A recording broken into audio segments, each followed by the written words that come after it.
Le grand moment, la dernière cigarette. Et voilà. Me voilà en train d'éteindre ma dernière cigarette vers une vie beaucoup plus saine. C'est parti. Alors j'ai commencé de fumer, j'avais 11 ans, pour faire comme les copains, voilà, pour avoir l'air grand, pour se donner une contenance. J'ai déjà perdu trop de temps à fumer en fait.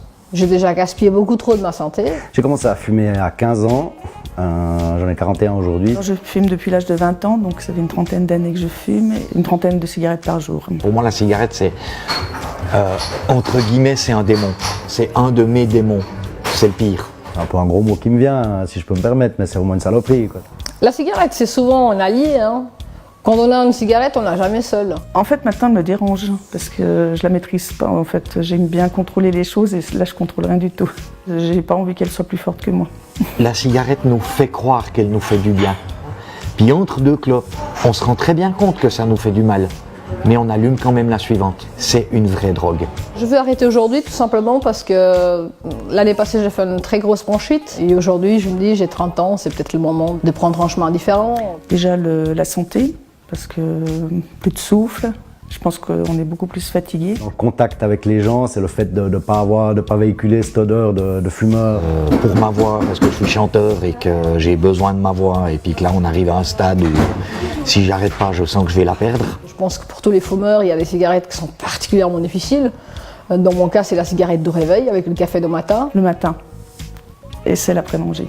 C'est peut-être les trois de la première et puis celle d'après-repas qui risquent d'être les plus difficiles. Avec mon métier, ça va être la cigarette de l'ennui. On a fini la course, ça fait une demi-heure qu'il n'y a pas de clients, je fais quoi? Dans un premier temps, il y a les substituts nicotiniques sous forme de chewing-gum.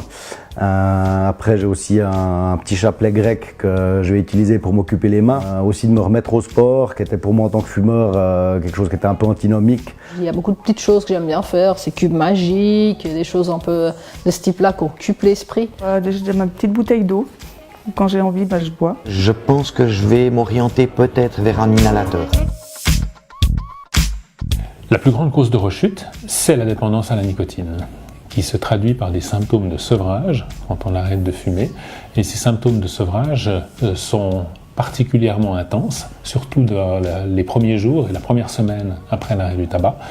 Et ensuite vont décrescendo assez lentement sur plusieurs semaines. Et puis ça se traduit par des envies répétées en fait.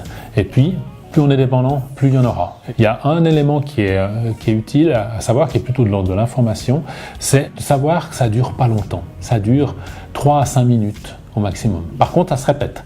Et puis il y a aussi beaucoup d'irritabilité, il y a beaucoup de troubles du sommeil, il y a une certaine anxiété aussi, et de ce fait-là, des troubles de la concentration. Donc tout ça, c'est des symptômes de sevrage assez marqués. Donc si on est prêt, ça va passer beaucoup mieux. Et on arrive, avec les substituts en nicotine, si on en prend les bonnes doses et assez, eh bien, à calmer considérablement les symptômes de manque pour rendre l'arrêt qui peut être très confortable.